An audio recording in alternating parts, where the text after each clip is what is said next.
ഇതേ സ്ത്രീകൾക്ക് വേണ്ടി വാദിക്കുന്ന ആൾക്കാർ ഇത് മറ്റ് സ്ത്രീകളെ അതുപോലെ കാണാത്തത് എന്താ? അവർ സ്ത്രീകളല്ലേ? നമ്മളൊക്കെ വെറുതെ പോയി മൊഴി കൊടുത്തവരൊക്കെ ആരായി? അപ്പോൾ ഇതേ ഇൻട്രസ്റ്റ് ഉള്ള അതേ ആണുങ്ങളാണ് ഇവരെ അപ്പോയിന്റ് ചെയ്തേക്കുന്നത്. ചരട് അവരുടെ കയ്യിലായിരിക്കണം.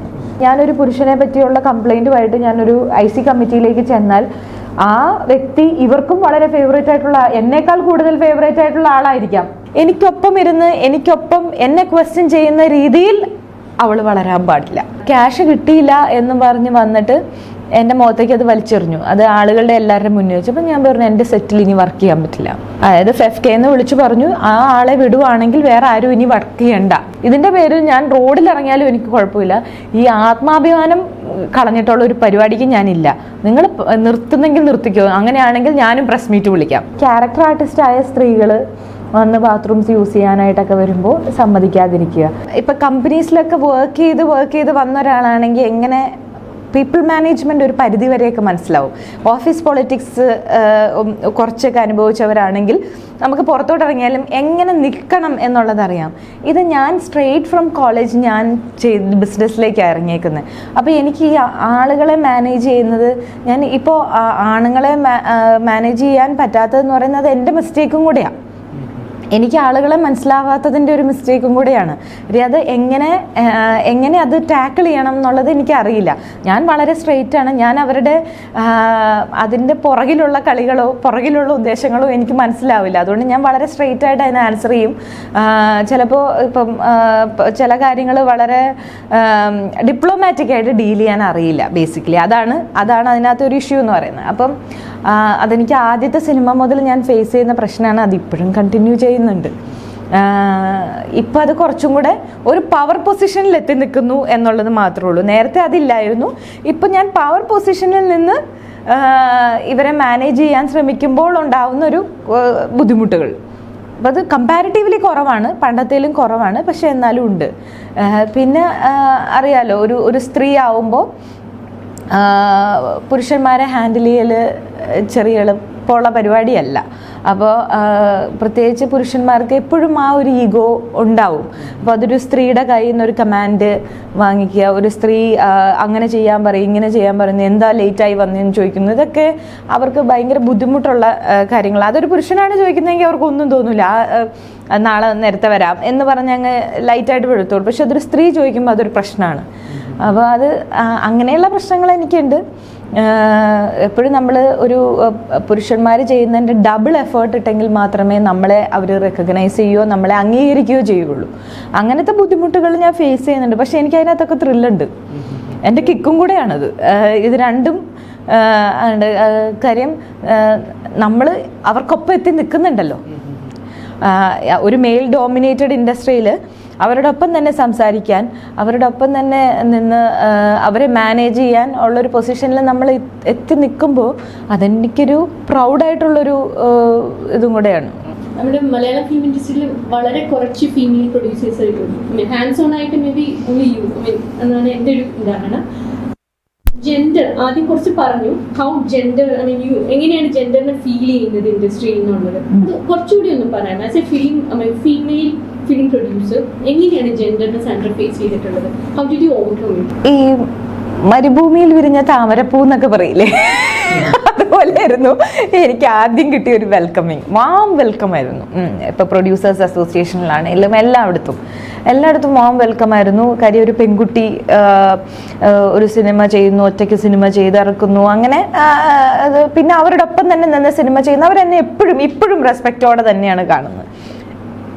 പക്ഷെ അതിനകത്ത് ചെറിയൊരു പ്രശ്നം ഉള്ളത് എന്താണെന്ന് വെച്ചാൽ, എനിക്കൊപ്പം എന്നെ ക്വസ്റ്റ്യൻ ചെയ്യുന്ന രീതിയിൽ അവൾ വളരാൻ പാടില്ല. ആ ഒരു സാധനം ഉണ്ടെന്ന് എനിക്ക് തോന്നുന്നു. ചിലപ്പോൾ ഇല്ലായിരിക്കാം, എനിക്കങ്ങനെ തോന്നാറുണ്ട്. പലർക്കും അത് ഉള്ളതായിട്ട് തോന്നാറുണ്ട്. അതുകൊണ്ട് തന്നെ ഒരു പരിധി കഴിഞ്ഞ് നമ്മളെ വളരാൻ അനുവദിക്കാത്തതുപോലെയും ഫീൽ ചെയ്യാറുണ്ട്. ചെറിയൊരു പെരുന്തച്ചൻ എഫക്റ്റ് എല്ലായിടത്തും ഉണ്ട്. അപ്പോൾ അത് ജെൻഡറിന്റെ ഉണ്ടെന്നാണ് ഞാൻ വിശ്വസിക്കുന്നത്. കാര്യം ആണുങ്ങൾ അങ്ങനെ വരുന്നതിനോട് അവർക്ക് വലിയ പ്രശ്നങ്ങളില്ല. ഒരു സ്ത്രീ ഒപ്പം ഇരുന്ന് സംസാരിക്കുന്നതിനും അവരെ ക്വസ്റ്റ്യൻ ചെയ്യുന്നതും എപ്പോഴും അങ്ങോട്ട് ആക്സെപ്റ്റ് ചെയ്യാൻ കുറച്ച് ബുദ്ധിമുട്ടാണ്. പക്ഷെ നമ്മൾ അൺഫെയർ ആയിട്ടൊന്നും ചോദിക്കുന്നില്ല, എന്നാൽ പോലും തിരിച്ച് ക്വസ്റ്റ്യൻ ചെയ്യുന്നൊരു സ്ത്രീയെ ആണുങ്ങൾക്ക് പൊതുവെ അംഗീകരിക്കാൻ കുറച്ച് ബുദ്ധിമുട്ടായിട്ടാണ് എനിക്ക് തോന്നിയേക്കുന്നത്. ഒരുപാട് ഇഷ്യൂസ് ഞാൻ ആ സമയത്ത് തുടക്കകാലങ്ങളിൽ ഫേസ് ചെയ്തിട്ടുണ്ട്. അപ്പോൾ ഓരോ സിനിമ കഴിയുമ്പോഴും ഞാൻ ഓർക്കും ഞാൻ എല്ലാം പഠിച്ചു.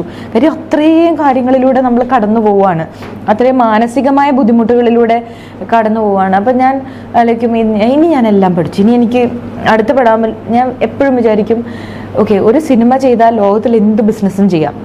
കാര്യം അത്രയും ആളുകളെയാണ് നമ്മൾ മീറ്റ് ചെയ്യുന്നത്, അത്രയും ആളുകളെയാണ് ഡീൽ ചെയ്യേണ്ടി വരുന്നത്. അതും പല സ്ട്രാറ്റസിലുള്ള ആൾക്കാരെയാണ് നമ്മൾ ഡീൽ ചെയ്യുന്നത്. അതായത് സെലിബ്രിറ്റീസ് മുതൽ ചായ കൊടുക്കുന്ന പയ്യന്മാർ വരെ എല്ലാവരെയും, പ്രൊഡക്ഷനിലുള്ളവരെ എല്ലാവരെയും നമ്മൾ എല്ലാവരെയും ഒരുപോലെ കണ്ടാൽ തീരാവുന്ന പ്രശ്നമേ ഇവിടെ ഉള്ളൂ.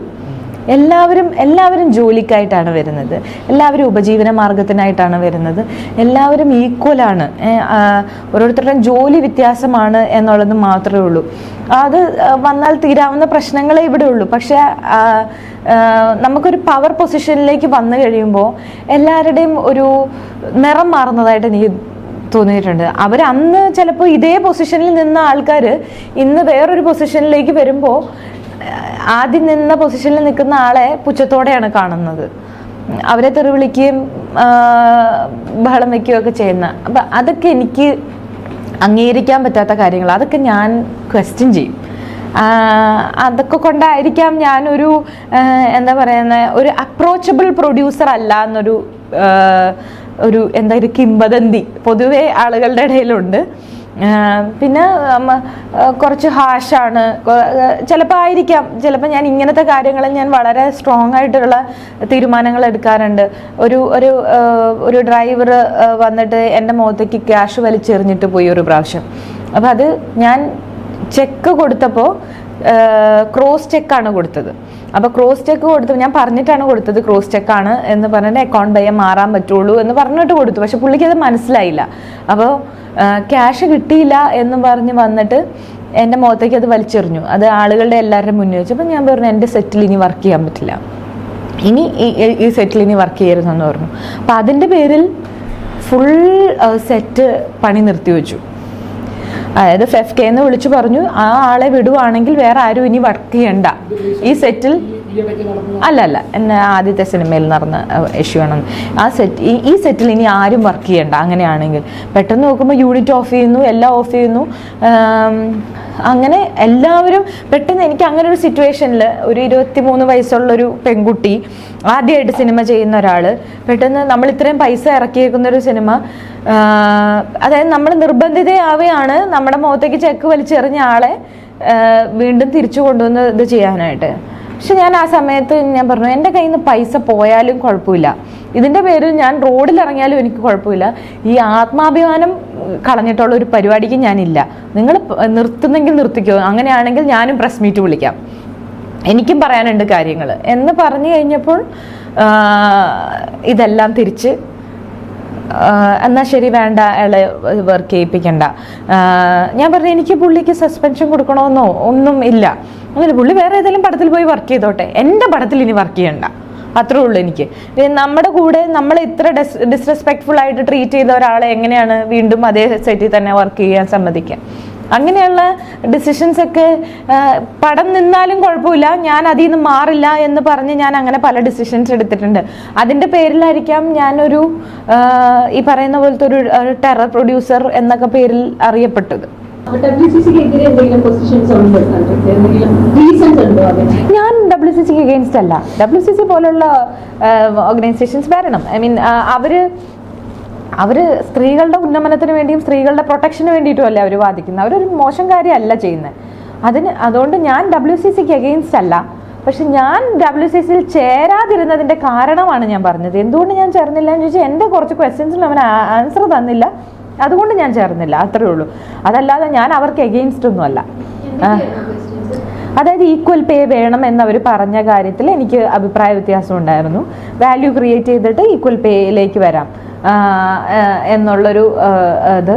പിന്നെ ചുമ്മാ കയറി നമ്മളൊരു എനിക്ക് ഇത്ര ഓക്കെ ഇന്ന ആക്ടർ ഇത്രയും വാങ്ങിക്കുന്നുണ്ട്, അപ്പോൾ എനിക്കും ഓക്കെ ഈ സിനിമയിൽ ഈ ഹീറോ ഉണ്ട്, അപ്പോൾ പുള്ളി വാങ്ങിക്കുന്നത് 1 കോടി രൂപയാണ്, അപ്പോൾ എനിക്ക് 1 കോടി രൂപ വേണമെന്ന് പറഞ്ഞാൽ എങ്ങനെയാണ് അത് കൊടുക്കാൻ സാധിക്കുക?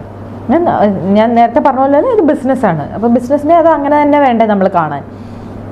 അപ്പോൾ അത് പറ്റത്തില്ലായിരുന്നു. പിന്നെ ക്യാരവൻ വേണമെന്ന് പറഞ്ഞു. ഇപ്പോൾ എല്ലാ സെറ്റുകളിലും 3-4 ക്യാരവനൊക്കെയാണ്, ചില സെറ്റുകളിൽ 6-7 ക്യാരവനൊക്കെയാണ്. കാര്യം ഒരു ആർട്ടിസ്റ്റുള്ള ക്യാബിനകത്ത് വേറൊരാൾ കയറില്ല. അപ്പം അങ്ങനെയുള്ള അപ്പോൾ ഒരു പ്രൊഡ്യൂസറിൻ്റെ അവസ്ഥ ആലോചിച്ച് നോക്കിയാൽ, അപ്പോൾ ഇത്രയും ക്യാരവൻസ് ആണ് നിരന്ന് കിടക്കുന്നത്. അപ്പം ഇത് ക്യാരക്ടർ ആർട്ടിസ്റ്റായ സ്ത്രീകൾ വന്ന് ബാത്റൂംസ് യൂസ് ചെയ്യാനായിട്ടൊക്കെ വരുമ്പോൾ സമ്മതിക്കാതിരിക്കുക. ഇതേ സ്ത്രീകൾക്ക് വേണ്ടി വാദിക്കുന്ന ആൾക്കാർ ഇത് മറ്റ് സ്ത്രീകളെ അതുപോലെ കാണാത്തത് എന്താ? അവർ സ്ത്രീകളല്ലേ എന്നുള്ളതാണ് എൻ്റെ സംശയം. അപ്പോൾ അങ്ങനെ അങ്ങനെയുള്ള കാര്യങ്ങളിൽ എനിക്ക് അഭിപ്രായ വ്യത്യാസം ഉണ്ടായിരുന്നു. അതുകൊണ്ട് ഞാൻ ചേർന്നില്ല എന്നുള്ളതേ ഉള്ളൂ. പിന്നെ എല്ലാ കാര്യങ്ങളും പ്രതികരിക്കും, അല്ല സ്ത്രീകളുടെ വിഷയങ്ങളിൽ ഇടപെടുമ്പോൾ എല്ലാ വിഷയങ്ങളിലും ഇടപെടണം. സെലക്റ്റീവായിട്ട് ചെയ്യരുത്. എല്ലാ വിഷയങ്ങളിലും വേണം. അതിപ്പോൾ അവരുടെ മെമ്പർ ആയാലും നോൺ മെമ്പർ ആയാലും ഒരു സ്ത്രീക്കൊരു പ്രശ്നം വന്നാൽ അവിടെ WCC ഉണ്ടാവണം. അത്രേ ഉള്ളൂ. അതല്ലാതെ ഞാൻ WCCക്ക് അഗെയിൻസ്റ്റ് ഒന്നുമല്ല. അവരെല്ലാവരും എൻ്റെ ഫ്രണ്ട്സ് തന്നെയാണ്. ഒരിക്കലും അഗെയിൻസ്റ്റ് ഇല്ല. പക്ഷെ അവർ ഇച്ചിരി കൂടെ വിപുലമായിട്ട് കാര്യങ്ങൾ ചെയ്യണം, ആക്റ്റീവായിട്ട്.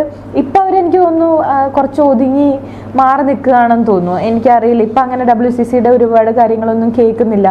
പിന്നെ എനിക്ക് അവർ ചെയ്തൊരു വലിയ കാര്യം എന്ന് പറയുന്നത് ഹേമ കമ്മീഷൻ എന്ന് പറയുന്ന ഒരു ഇത്. പക്ഷെ ഞാനും ഹേമ കമ്മീഷനിൽ പോയി മൊഴി കൊടുത്ത ഒരാളാണ്. WCC ഇത്രയും ബഹളം വെച്ചു, ഹേമ കമ്മീഷൻ വെച്ചു, ഇത് ഇത്രയും സിനിമ ഇൻഡസ്ട്രിയിലുള്ളവർ മുഴുവൻ പോയി മൊഴി കൊടുത്തു. ഇത് ഹേമ കമ്മീഷൻ റിപ്പോർട്ട് വന്നു കഴിയുമ്പോൾ ഇവിടെ ഒരുപാട് മാറ്റങ്ങൾ വരുമെന്ന് പ്രതീക്ഷിച്ചതിൽ ഒരാളാണ് ഞാനും. നമ്മളൊക്കെ വെറുതെ പോയി മൊഴി കൊടുത്തവരൊക്കെ ആരായി? അപ്പോൾ ഇന്റേണൽ കംപ്ലയിൻസ് കമ്മിറ്റിയുടെ കാര്യമൊക്കെ അവർ പറയാറില്ല, എല്ലാ സിനിമയുടെ സെറ്റിലും ഒരു ICC ഉണ്ടാവണം. അതൊക്കെ സാൻഡ്ര ഇംപ്ലിമെന്റ് ചെയ്യാനുള്ള അങ്ങനെ ആവശ്യമാണെന്ന് സാൻഡ്ര എന്ന പ്രൊഡ്യൂസറിന് തോന്നാറുണ്ടോ? ഇപ്പം ഞാൻ എൻ്റെ സെറ്റിൽ ഒരു IC കമ്മിറ്റി വെച്ചു. ഇതിനകത്ത് ആരാണ് ഈ IC കമ്മിറ്റിക്കകത്തുള്ളത്? ഞാനില്ല. ഞാൻ ഒഴിച്ച് ഡയറക്ടർ, കൺട്രോളർ, ഇങ്ങനെയുള്ള ആൾക്കാരൊക്കെയാണ് IC കമ്മിറ്റിയിലുള്ളത്. ആകെയുള്ള സ്ത്രീ എന്ന് പറയുന്നത് ഞാൻ മാത്രം. ഇതെങ്ങനെയാണ് വർക്ക് ചെയ്യുന്നത്? ഈ സിസ്റ്റം എനിക്ക് പിടുത്തം കിട്ടിയില്ല. ഞാൻ പോയി ഇവരോട് കംപ്ലൈൻറ്റ് പറയണോ? എന്താണ്? പിന്നെ ഈ അല്ലാതെയുള്ള ഒരു IC കമ്മിറ്റി ഉണ്ടല്ലോ, ഈ IC കമ്മിറ്റി ആണെങ്കിലും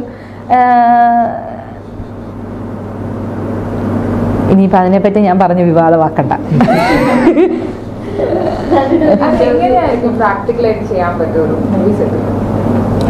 ശരിക്കും പറഞ്ഞാൽ ഇവിടെ വരേണ്ടത് സ്ത്രീകൾ കൂടുതലായിട്ട് സിനിമയിലേക്ക് വരണം. അതിപ്പോൾ ഇല്ലാത്ത സ്ഥിതിക്ക് ഇപ്പം സമൂഹത്തിൻ്റെ പല ഇതിലുള്ള സ്ത്രീകളെ കൊണ്ടുവരാമല്ലോ. ഇപ്പം റിട്ടയർഡ് ആയിട്ടിരിക്കുന്ന ആൾക്കാരെ, ടീച്ചേഴ്സിനെ, ജഡ്ജിമാരെ, ഇങ്ങനെയുള്ള ആളുകളൊക്കെ ഈ പറയുന്ന കമ്മിറ്റിയിലേക്ക് കൊണ്ടുവരിക. അപ്പോൾ അവരൊരു നോൺ ബയസ്ഡ് ആയിട്ടുള്ളൊരു തീരുമാനത്തിലേക്കൊക്കെ അവർക്ക് വരാനായിട്ട് പറ്റും. ഒരുപാട് എക്സ്പീരിയൻസ് ഉള്ള ആൾക്കാരെ കൊണ്ടുവന്ന് അറ്റ്ലീസ്റ്റ് ഒന്നും വേണ്ട, സ്ത്രീകൾ വന്നാൽ മതി. പക്ഷേ ഇൻഡസ്ട്രി തന്നെയുള്ള സ്ത്രീകൾ വരുന്ന സമയത്തുള്ള പ്രശ്നം എന്താണെന്ന് വെച്ചാൽ അവർക്ക് വേറെ പല ഇൻട്രസ്റ്റുകൾ ഉണ്ടാവും. അപ്പം ഇതേ ഇൻട്രസ്റ്റ് ഉള്ള അതേ ആണുങ്ങളാണ് ഇവരെ അപ്പോയിന്റ് ചെയ്തേക്കുന്നത്. ചരട് അവരുടെ കയ്യിലായിരിക്കണം. അപ്പം ഇതിൻ്റെ ഒരു പ്രസക്തി വളരെ പുറത്തുനിന്നുള്ളവരെ കൊണ്ടുവന്ന് കാര്യം അപ്പോഴാണ് നമുക്ക് നീതി കിട്ടുള്ളൂ. ഒരു പ്രശ്നവുമായി അവിടെ ചെന്നാൽ നീതി ലഭിക്കണമെങ്കിൽ ഇപ്പം ഞാൻ എൻ്റെ സെറ്റിലുള്ള അല്ലെങ്കിൽ ഞാനൊരു പുരുഷനെ പറ്റിയുള്ള കംപ്ലൈൻറ്റുമായിട്ട് ഞാനൊരു IC കമ്മിറ്റിയിലേക്ക് ചെന്നാൽ ആ വ്യക്തി ഇവർക്കും വളരെ ഫേവറേറ്റ് ആയിട്ടുള്ള, എന്നേക്കാൾ കൂടുതൽ ഫേവറേറ്റ് ആയിട്ടുള്ള ആളായിരിക്കാം. അപ്പം ഞാൻ പറയുന്നത് അവർ കേൾക്കൂ, അതോ മറ്റേ ആൾ പറയുന്നത് കേൾക്കൂ? അപ്പോൾ അങ്ങനെയൊക്കെയുള്ള പ്രശ്നങ്ങൾ ഇതിനകത്തുണ്ട്. പിന്നെ സിനിമ ആയതുകൊണ്ട് തന്നെ എല്ലാവർക്കും വേണ്ടത് അവസരമാണ്. അപ്പോൾ ഇതിനകത്തൊരു കോമ്പറ്റീഷൻ അറിഞ്ഞോ അറിയാതെയോ നടക്കുന്നുണ്ട്. അപ്പോൾ എൻ്റെ അഭിപ്രായത്തിൽ പുറത്തുനിന്നുള്ള ഒരു 1-2 പേരെ ഇതിനകത്തേക്ക് കൊണ്ടുവന്ന കുറച്ചുകൂടി ഒരു നീതി കിട്ടാനായിട്ട് അത് പലപ്പോഴും നമ്മൾ പറയുന്നത് എന്താണെന്ന് ആണുങ്ങൾക്ക് മനസ്സിലാവില്ല, നമ്മുടെ വികാരം എന്താണെന്നുള്ളത് അവർക്ക് മനസ്സിലാവില്ല. അപ്പോൾ സ്ത്രീകളായിട്ടുള്ള 2-3 പേര് വന്നാൽ നല്ലതായിരിക്കും എന്ന് തോന്നിയിട്ടുണ്ട് എനിക്ക്.